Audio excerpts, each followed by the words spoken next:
Well, hello, ladies and gentlemen. We are going to finish up graphing with quick graphs of linear equations. This is 2.3b, and we call this standard form.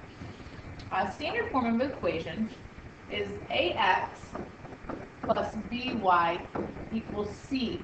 And specifically, a, b, and c are to be integer values. Now, we don't necessarily see that in all of our equations. But when we're given standard form, it's really easy to graph using what are called x and y intercepts. All right?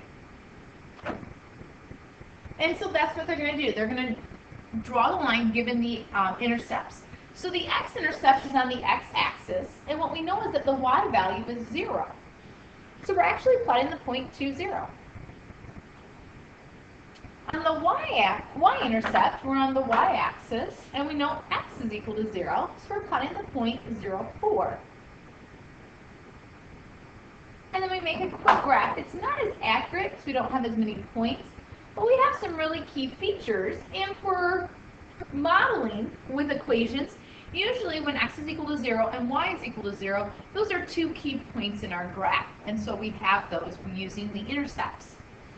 For the second one, we're going to graph on the x-intercept, so y is equal to 0. So we're going to graph the point -2, 0. For the y-intercept, remember x is going to be equal to 0 for every single one. So we're going to graph 1/3. Keep in mind this is not a slope, this is the point. So we're going to graph the point 0, 1/3. So we're going to go up about 1/3. Not a very accurate point. And we're going to connect those. Now what we notice here is we don't get much of a slope. So we're not sure in the direction, but we do have those two key points. But what we want to point out is that when the x-intercept is 2, y is 0. Anytime you have the x-intercept, you have y equal to 0. Anytime you have the y-intercept, you have x equal to 0. So let's take a look. We now need to graph using x and y-intercepts. And so to find the x-intercept, I'm going to let y is equal to 0. And so what happens here is we basically eliminate the y variable because we're making that 0. So you have with 2x equals 6.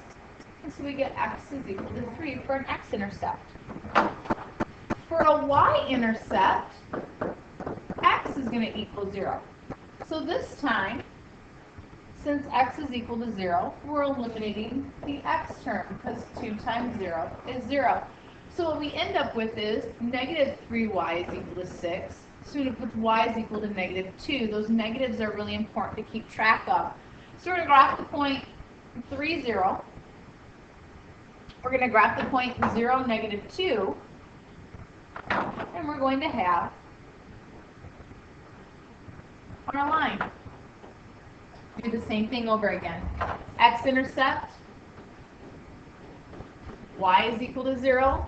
So when we do 3 times 0, that term eliminates. We get -2x is equal to -12. Divide by -2 on both sides, we get x is equal to 6. I'm going to plot that point right away. 1, 2, 3, 4, 5, 6. 6, 0, 6 on the x-axis. The y-intercept, remember, x is equal to 0. So now we're going back to the original equation. Nothing's been eliminated yet. We're plugging 0 in for x, but that eliminates that term. And so I'm left with 3y is equal to -12. Divide by 3, and we get x is equal to -4. 1, 2, 3, 4. Connect those. You do want to try and use a straight edge. As you can see, I'm missing my points there. And so we'd like to nudge that up a little bit if we could. There, and then we're missing that one.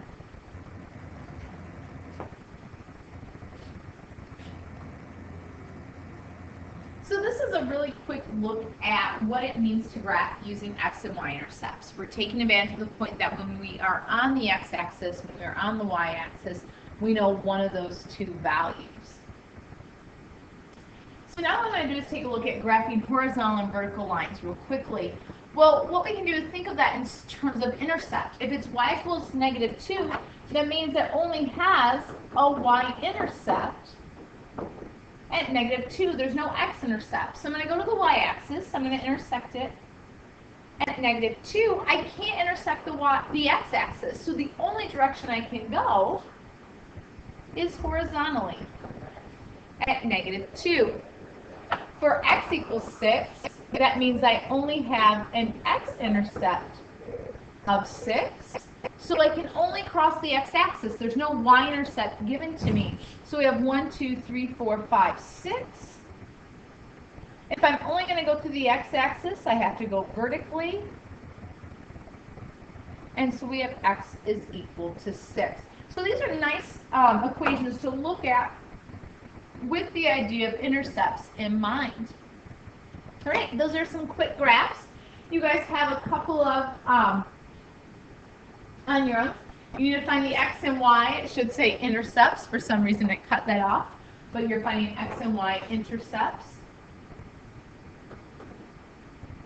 for A and B. And then what you're going to do is graph using x and y intercepts. Have a wonderful evening.